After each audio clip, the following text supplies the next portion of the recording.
ঠিক এই মুহূর্তে পৃথিবীর কোনো এক গোপন লোহার প্রাচীরের ওপাশে কোটি কোটি দানব অপেক্ষা করছে আমাদের উপর ঝাঁপিয়ে পড়ার জন্য। যেদিন তারা ছাড়া পাবে, তাদের তৃষ্ণা মেটাতে তিবরিয়া সাগরের সব পানি তারা চোখের পলকে পান করে শুকিয়ে ফেলবে। পৃথিবীর মানুষকে শেষ করার পর তারা আকাশের দিকে তীর ছুড়বে, যেন তারা আকাশবাসীকেও হত্যা করতে পারে। এতটাই হবে তাদের অহংকার। কে আটকে রেখেছিল এই ভয়ঙ্কর জাতিকে, আর কিভাবে তৈরি হয়েছিল সেই অলৌকিক লোহার প্রাচীর? চলুন সেই ইতিহাসের গভীরে যাই।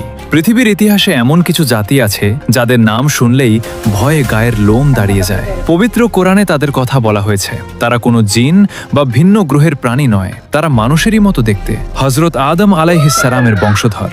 কিন্তু তাদের স্বভাব হিংস্র পশুর চেয়েও ভয়ঙ্কর। তাদের নাম ইয়াজুজ ও মাজুজ।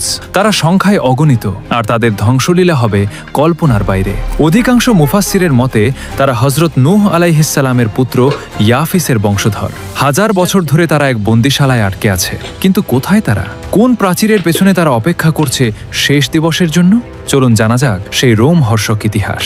পবিত্র কোরআনের সূরা আল কাহফে আল্লাহ তাআলা এক মহান বাদশাহর কথা উল্লেখ করেছেন, যার নাম জুলকারনাইন। তিনি পৃথিবী ভ্রমণ করতেন ন্যায় বিচার প্রতিষ্ঠার জন্য। ঘুরতে ঘুরতে তিনি পৌঁছে গেলেন দুটি বিশাল পাহাড়ের মধ্যবর্তী এক দুর্গম স্থানে। সেখানকার মানুষ ছিল অত্যন্ত অসহায়। তারা জুলকারনাইনকে দেখে ছুটে এলো এবং এক ভয়াবহ বিপদের কথা জানালো। তারা বলল, হে জুলকারনাইন, এই পাহাড়ের ওপাশ থেকে ইয়াজুজ ও মাজুজ নামের দুটি জাতি আমাদের উপর আক্রমণ করে। তারা সবকিছু ধ্বংস করে দেয়। আমাদের ফসল, ঘরবাড়ি, এমনকি আমাদের প্রাণও তাদের হাতে নিরাপদ নয়। আপনি কি আমাদের জন্য তাদের মাঝে একটি প্রাচীর তৈরি করে দেবেন? তখন বাদশাহ জুলকারনাইন বললেন, তোমরা আমাকে কেবল শারীরিক শক্তি বা শ্রম দিয়ে সাহায্য করো, আমি তোমাদেরও তাদের মাঝে এক সুদৃঢ় প্রাচীর করে দেব। শুরু হলো এক মহাযজ্ঞ। জুলকারনাইন নির্দেশ দিলেন লোহার বড় বড় পাত নিয়ে আসার জন্য। দুই পাহাড়ের মাঝখানের ফাঁকা জায়গা তিনি লোহার টুকরো দিয়ে ভরাট করতে থাকলেন, যতক্ষণ না তা পাহাড়ের সমান উঁচু হলো। এরপর তিনি হুকুম দিলেন, আগুন জ্বালাও। বিশাল হাপড় দিয়ে সেই লোহার স্তূপে ফুঁ দেওয়া শুরু হলো। লোহা যখন আগুনের মতো লাল হয়ে গেল, তখন তিনি নির্দেশ দিলেন, এবার এর উপর গলিত তামা ঢেলে দাও।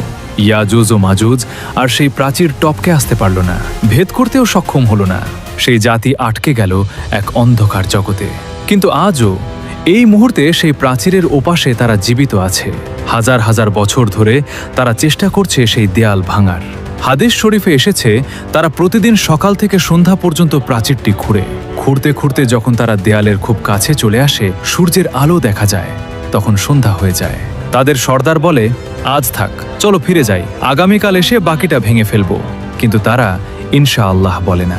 আর আল্লাহর হুকুমে পরদিন সকালে এসে তারা দেখে প্রাচীরটি আবার আগের মতো মোটা ও শক্ত হয়ে গেছে। এভাবেই চলছে যুগ যুগ ধরে। কিন্তু যেদিন আল্লাহ চাইবেন তাদের মুক্তি দিতে, সেদিন তাদের মুখে উচ্চারিত হবে ইনশাআল্লাহ, এবং পরদিন এসে তারা দেখবে দেয়ালটি তেমনি ভাঙা অবস্থায় আছে। আর সেদিনই ঘটবে সেই মহাবিপদ, প্রাচীর ভেঙে তারা বেরিয়ে আসবে।